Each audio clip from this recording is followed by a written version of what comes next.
అందరికీ శుభములు తెలియపరుస్తున్నాను. I bring greetings to you all in Jesus Christ's name. దేవుడు ఈ దైవించకిని మీడియా పరిచర్య ద్వారా ఎన్నో వేల మందిని ఆశీర్వదించుకుంటూ వస్తున్నాడు.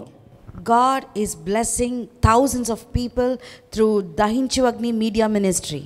ఈ రోజు కూడా దేవుడు మనల్ని దీవించబోతున్నాడు. Today also God is going to bless you. దేవుడు మీతో మాట్లాడాలని ఆశపడుతున్నాడు. God is very much interested to speak with you all. చిన్న ప్రార్థన చేద్దాం. Let's have a small prayer. పరిశుద్ధము నమ్మకమైన పరలోక తండ్రి, నీకు వందనాలు, స్తోత్రాలు ప్రభా.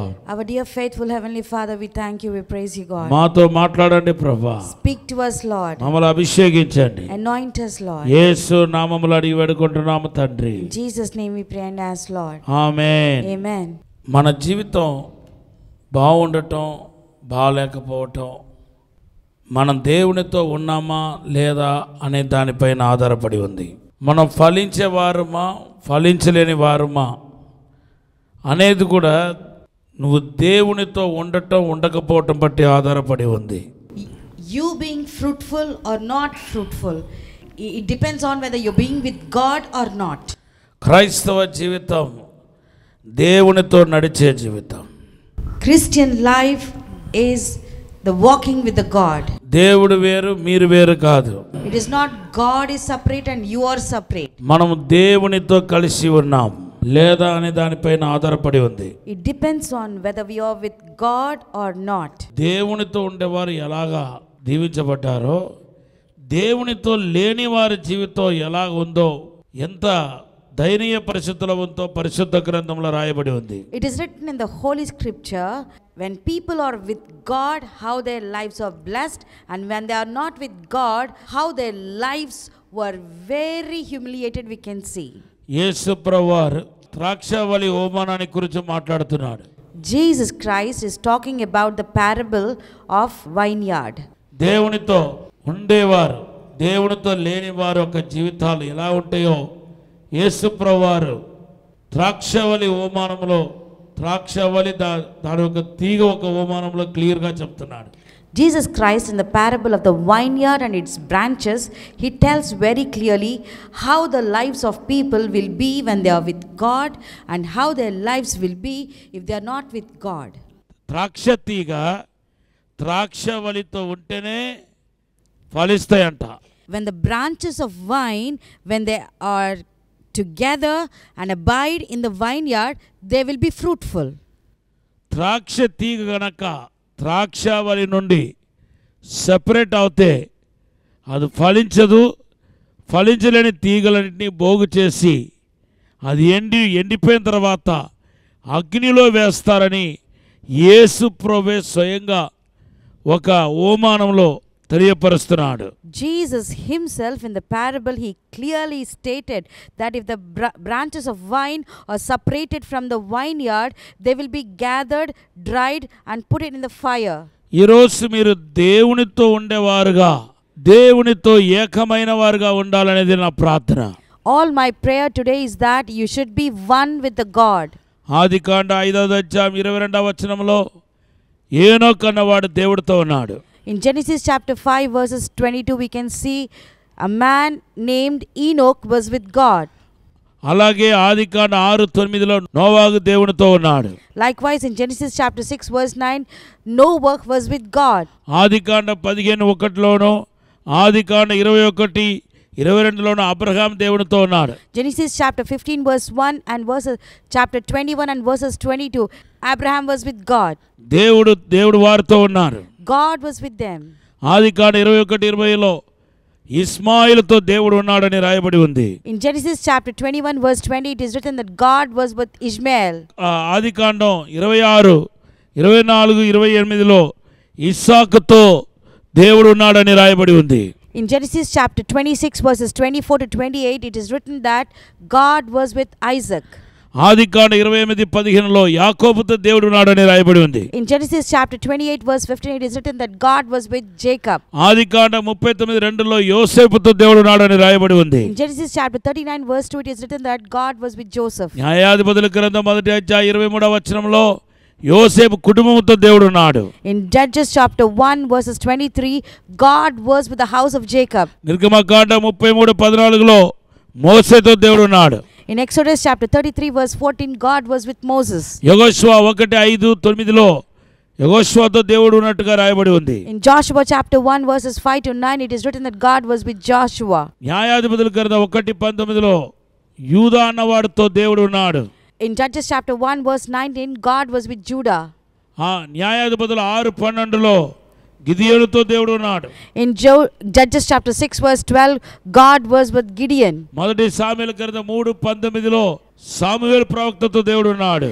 In 1 Samuel chapter 3 verse 19, God was with the prophet Samuel. మొదటి సాముయేలు గ్రంథం 18:14లో దావీదుతో దేవుడు ఉన్నాడు. In 1 Samuel chapter 18 verse 14, God was with David. మొదటి దినవృత్తాంతం 28:20లో సాలొమోనుతో దేవుడు ఉన్నట్టుగా రాయబడి ఉంది. In 1 Chronicles chapter 28 verse 20, God was with Solomon. రెండో దినవృత్తాంతం 17:3లో యెహోషువపాతుతో దేవుడు ఉన్నాడు. In 2 Chronicles chapter 17 verse 3, God was with Jehoshaphat. ఎందుకు ఈ రెఫరెన్స్ అని చెప్తా ఉన్నానంటే మీతో దేవుడు ఉన్నాడా లేదనేదే ఈ రోజు ప్రశ్న. Why I am telling all these references is to check whether God is with you or not. నువ్వు దేవుడు నీతో ఉన్నాడా? Is God with you? నీతో దేవుడు ఉంటే దాని ఒక రిఫ్లెక్షన్ ఎక్కడ ఉంది నీలో కనబడుతుందా? If God is with you, is the reflection of God seen in you? ఒక మనిషితో దేవుడు ఉంటే ఆయన ప్రవక్తల్లో మార్పు కనబడతాయి. If God is with a man, there'll be a great transformation in the prophets. ఆయన నడవడికలో మార్పు కనబడతాయి. And we can see a transformation in their walk. ఆయన జీవితం ఆశీర్వాదకరంగా కనబడతాయి. His life will be a blessing. ఈ రోజు అనేక మంది యొక్క జీవితం దేవునితో లేనట్టే కనబడుతున్నాయి. Today when we see many lives, it appears that their lives are not with God. అందుకొరకే ఎండిపోయి కనబడుతున్నారు. That is the reason they appear to be dried. ఆత్మీయ జీవితంలో నిలువెచ్చని స్థితి. In their spiritual status, they are in a lukewarm state. దేవుని చూడలేని పరిస్థితిలో ఉన్నారు. They are in a position not able to see God. అనేక మంది యొక్క మనోనేత్రాలు గుడ్డితనమై ఉంది. Many people's spiritual eyes were blinded. నీ జీవితము ఎంతో శాపనాత్మకంగా కనబడుతుంది. Your life appears to be a very curseful one. నీ జీవితం శాపనాత్మకంగా కనబడడానికి నీ తల్లిదండ్రులు నేను అనుకుంటున్నాను. You may think that because your life is curseful, the reason is your parents. నా కుటుంబ పరిస్థితి బాలేదు అందుకొరకు నేను బాలేదు అనుకుంటున్నా. You are thinking that my family situation is bad, that is the reason I am bad. కానీ అసలు దేవుడితో లేదని విషయానికి నీకు వెలగకుండా ఉంది. You are unable to understand that you are not with God. మీరు దేవునితో ఉండేవారుగా ఈ రోజు సిద్ధపడాలని దేవుడు కోరుకుంటున్నాడు. What all God wishes is that you should be the people who are with God. Me life లో జరిగిన వాటన్నిటిని మర్చిపోండి. Forget all the things what happened in your life. ఇప్పుడు దేవునితో ఉండటానికి ప్రయత్నం చేయండి. Try to be with God from now. ఈ రోజు మీరు దేవునితో ఉండాలనేదే దేవునికి చిత్తమై ఉంది. What is all the God's will is that you need to be with God. ఇప్పటికే మీ జీవితంలో చాలా నష్టపోయి ఉన్నారు. By this time itself you have lost much in your life. ఆత్మీయంగాను భూ సంబంధంగాను పర సంబంధంగా నష్టపోయి ఉన్నారు. And you have lost spiritually, earthly and heavenly. చెప్పుకోదగిన ఆశీర్వాదం కనపడట్లేదు. You are not seen the expected blessing in your life. నిందలు నేరాలు అవమానాలతో సతమతమైపోతున్నారు. And you are upset with the blame, accusation and guilt. ఎంతసేపు భయంగా బ్రతుకుతున్నారు. Always you are living in fear and fear. అన్నీ మీకు ఉన్న సమాధానం లేదు. Though you have everything, you don't have peace. సంతోషం లేదు. There is no happiness. ఒక్కొక్కసారి నీ జీవితాన్ని చూస్తే నీకు విరక్తి కలుగుతుంది. Sometimes when you are looking at life, you are being disappointed and discouraged. సొమ్మసిల్లిపోతున్నారు. You are getting fainted.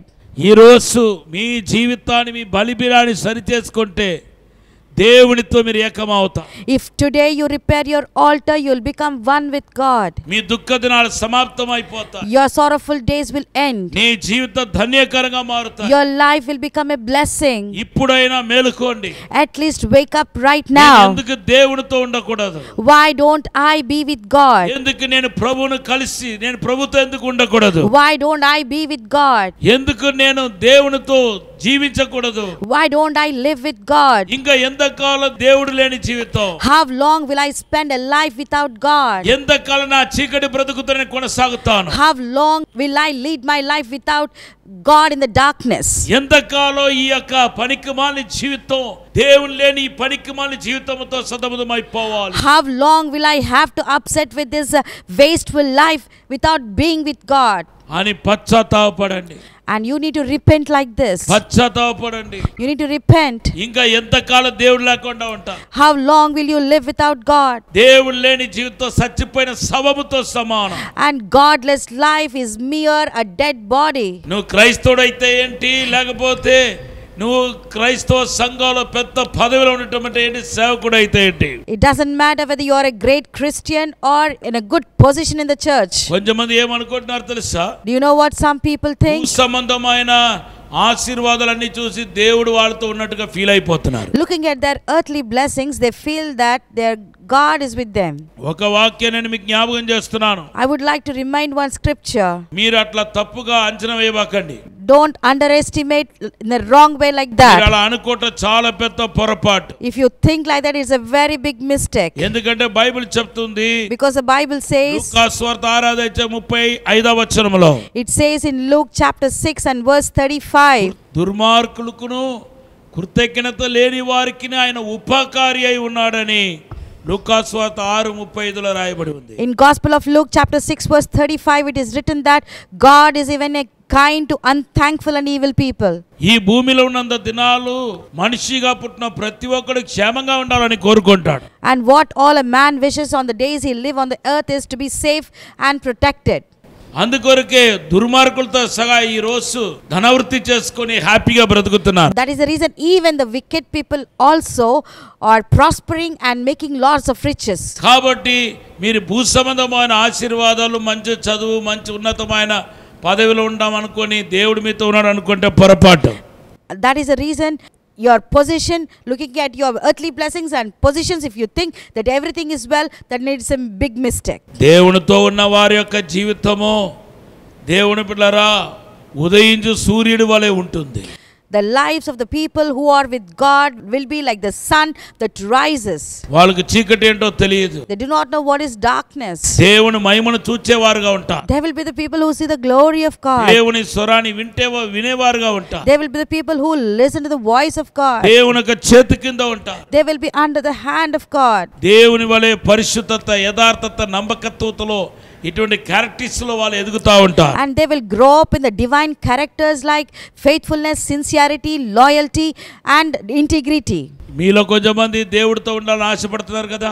Some of you wanted to be with God. Hallelujah. Hallelujah. మిమ్మల్ని అభినందిస్తున్నాను. I admire you all. ఎవరెవరైతే ఈ రోజైనా ఇప్పుడైనా పశ్చాత్తాపడి మనస్సు మార్చుకొని దేవుడితో ఉండాలని ఆలోచన కలిగి ఉన్నారో, కలుగుతుందో వాళ్ళందరినీ మనసారా ఆశీర్వదిస్తున్నాను. Today I bless each and everybody who really want to repent and change their mind and be with God.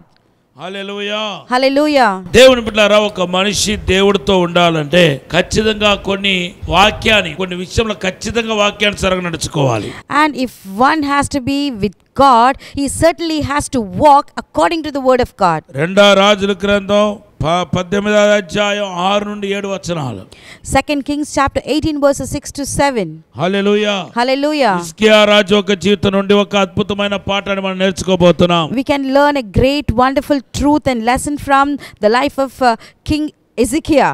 అదేంటంటే ఆయన ఆజ్ఞను విని ఆ ఆజ్ఞకు లోబడితే దేవుడు మనతో ఉంటాడు. If you listen to the command of God and be obedient to that, God will be with you. దేవుని మాటకు విధేయత కలిగిన వారుగా మనం ఉంటే ఖచ్చితంగా నువ్వు ఎవడైనప్పటికీ నీతో దేవుడు ఉంటాడు. If you are obedient to the word given by God, whoever it may be you, but God will be with you. వాక్యానుసారమైన జీవితం జీవించడానికి ఈ రోజు తీర్మానించు. Today make a decision to live according to the word of God. మొదటిగా మీరు రక్షించబడి మారు మనసు పొందిన వారుగా ఉండాలి. Firstly, you need to be repented and saved. తర్వాత బాప్టిజం పొందిన వారుగా ఉండాలి. And later you should have baptism. పరిశుద్ధాత్మతో నింపబడిన వారుగా ఉండాలి. And you should be filled with the Holy Ghost. సంఘములో చేర్చబడిన వారుగా ఉండాలి. And you need to be added in the church.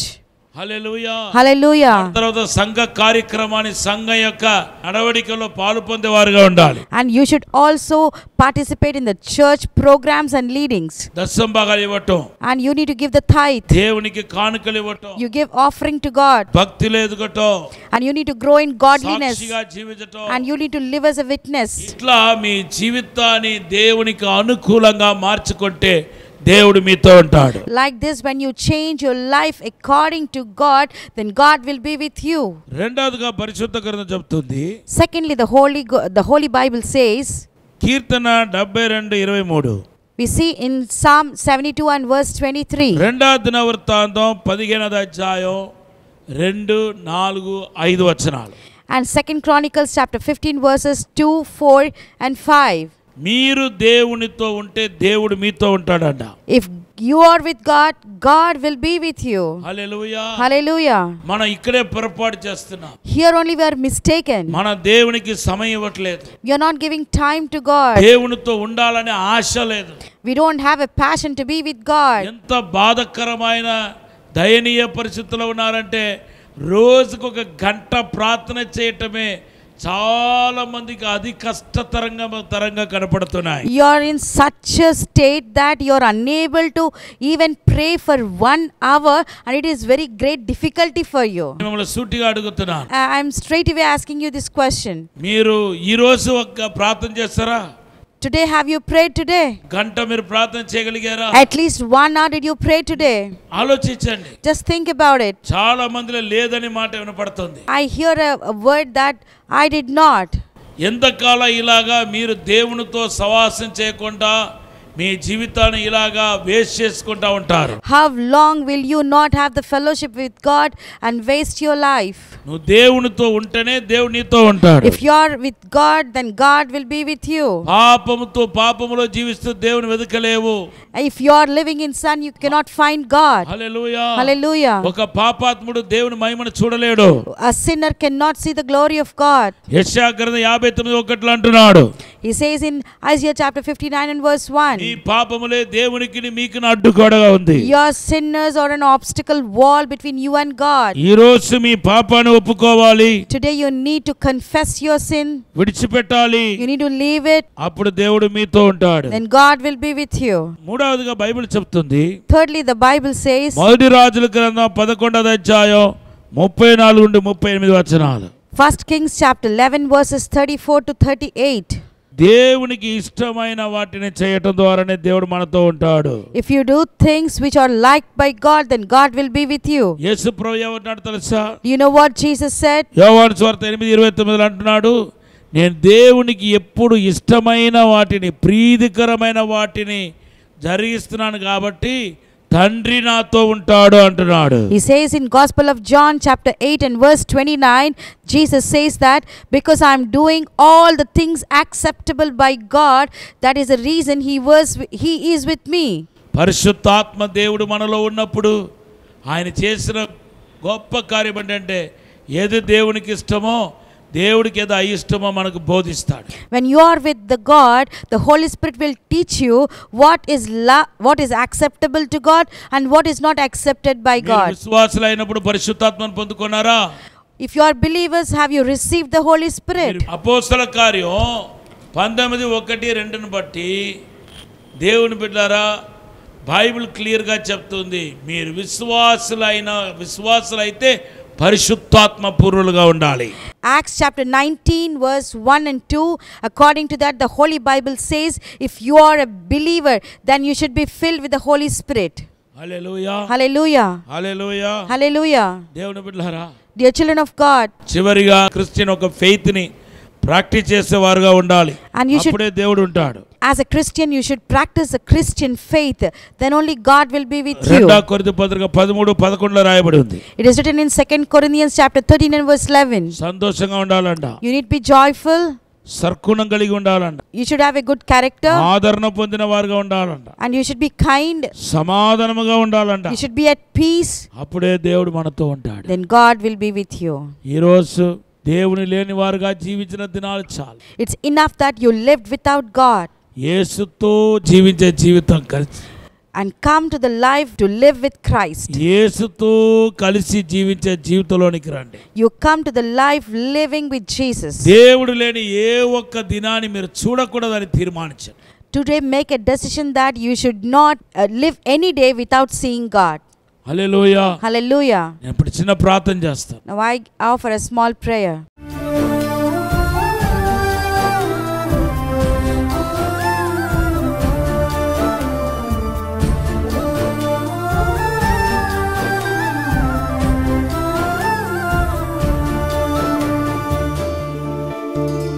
పరిశుద్ధము నమ్మకమైన పరలోక తండ్రి, Our dear faithful heavenly Father, నీతో ఏకమౌటకు సహాయం చేయండి ప్రభు. Lord, help us to be one with you. మా అతిక్రమ పాపాన్ని క్షమించండి ప్రభు. Lord, forgive all our iniquity and transgressions. రక్తములో కడిగి పరిశుద్ధపరచండి. Lord, wash us in your precious blood and make us clean. నీ రక్తములో కడుగబడుదుము గాక.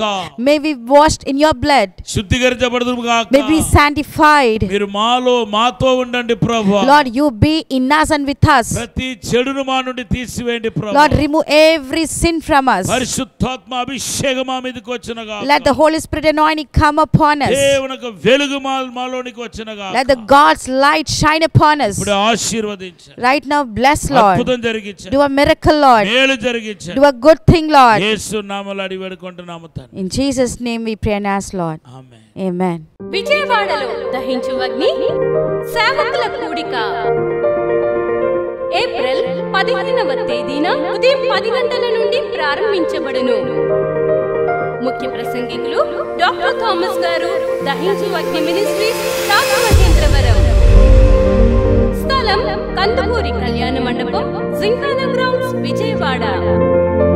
మరిన్ని వివరాలకు 903-222-4646 మరియు 903-222-4747 0072 మరియు 73. వరంగల్లో దహించు అగ్ని సేవకుల సదస్సు ఏప్రిల్ 28వ తేదీన ఉదయం 10 గంటల నుండి ప్రారంభించబడును. ముఖ్య ప్రసంగికులు డాక్టర్ థామస్ గారు, దహించు అగ్ని మినిస్ట్రీస్, రాజమహేంద్రవరం. స్థలం Ambedkar Bhavan, NGO colony road, పాత RTC డిపో, హనుమకొండ. మరిన్ని వివరాలకు 9494940072 మరియు 73. రాజమహేంద్రవరంలో దహించు అగ్ని సేవకుల కూడిక ఏప్రిల్ 29వ తేదీన ఉదయం 10 గంటల నుండి ప్రారంభించబడును. ముఖ్య ప్రసంగికులు డాక్టర్ థామస్ గారు, దహించు అగ్ని మినిస్ట్రీస్, రాజమహేంద్రవరం. స్థలం దహించు అగ్ని ఆడిటోరియం, నటరాజ్ థియేటర్, రాజమహేంద్రవరం. మరిన్ని వివరాలకు 9494940072 మరియు 73. నగరం బాపట్ల జిల్లాలో సువార్త స్వస్థత ఆరాధన మహోత్సవాలు ఏప్రిల్ 30, మే 1-2 తేదీలలో ప్రతిరోజు సాయంత్రం 6 గంటల నుండి ప్రారంభించబడును. ముఖ్య ప్రసంగికులు డాక్టర్ థామస్ గారు, డాక్టర్ శివ థామస్ గారు, దహించు అగ్ని మినిస్ట్రీస్, రాజమహేంద్రవరం. ఈ మహోత్సవాలలో సిస్టర్ క్యాథరిన్ గారు, సిస్టర్ కరిష్మా గారు శక్తివంతమైన ఆరాధనలో నడిపించెదరు. స్థలం బాలయేసు కాన్వెంట్ పక్కన బోరశెట్టి రామ్మోహన్ రావు గారి పొలమునందు, నగరం బాపట్ల జిల్లా. మరిన్ని వివరాలకు 9985-301-003 9494940072 మరియు 73. సికింద్రాబాద్ లో దహించు అగ్ని పరిశుద్ధాత్మ అగ్ని సదస్సు మే 12, 13, 14, 15, 16, 17 తేదీలలో ప్రతిరోజు ఉదయం 9 గంటల నుండి సాయంత్రం 6 గంటల వరకు. ముఖ్య ప్రసంగికులు పాస్టర్ రాంబాబు గారు, బెంగళూరు. బ్రదర్ అనిల్ కుమార్ గారు, హైదరాబాద్. బ్రదర్ జస్టిన్ గారు, చెన్నై. పాస్టర్ వినోద్ గారు, దుబాయ్. డాక్టర్ జయశేఖర్ గారు, సిస్టర్ కృపా జయశేఖర్ గారు చెన్నై, మరియు డాక్టర్ థామస్ గారు, డాక్టర్ శివ థామస్ గారు తగ్గించువగ్ని మినిస్ట్రీస్ రాజమహేంద్రవరం. స్థలం Harihara Kala Bhavan, factory centre, Secunderabad. Registration fee 600 రూపాయలు మాత్రమే. మరిన్ని వివరాలకు 9494940072 మరియు 70. ఇది కుటుంబ ఆశీర్వాద కూడిక. ఇక్కడ మేము మా కుటుంబాలను కట్టుకున్నాం. మరి మీరు? అయితే ప్రతి శుక్రవారం రాజమహేంద్రవరంలో జరిగే ఈ కుటుంబ ఆశీర్వాద కూడికలో పాల్గొనండి. ఈ కూడిక జరుగు స్థలం దహించు అగ్ని ఆడిటోరియం, నటరాజ్ థియేటర్, రాజమహేంద్రవరం. సికింద్రాబాద్ లో దహించు అగ్ని అద్భుత అసాధారణ కూడిక ప్రతి శనివారం సాయంత్రం 5 గంటల నుండి ప్రారంభించబడును. స్థలం SPG church ground, alpha hotel వెనుక, సికింద్రాబాద్. మరిన్ని వివరాలకు 9494940074 మరియు 75. రాజమహేంద్రవరంలో దహించు అగ్ని అభిషేక ఆదివారపు ఆరాధన ఇప్పుడు ప్రతి ఆదివారం ఉదయం 9:30 నుండి ప్రారంభించబడును. తప్పక పాలు పొందండి, దైవిక ఆశీర్వాదం పొందండి. స్థలం దహించు అగ్ని ఆడిటోరియం, నటరాజ్ థియేటర్, రాజమహేంద్రవరం. మీ ప్రార్థన అవసరతలకు 9494940072 మరియు 73. ఈ టీవీ కార్యక్రమాన్ని చూసి ఆశీర్వదించబడినట్లయితే దహించు అగ్ని టీవీ పరిచర్యకు మరియు బ్లెస్సింగ్ ల్యాండ్ కు సహకరించండి. Dahinchu Agni trust current account number 357222444370, state bank of India main branch, Rajamahendravaram. My address doctor Thomas Dahinchu Agni ministries, తుమ్మలోవా, Rajamahendravaram.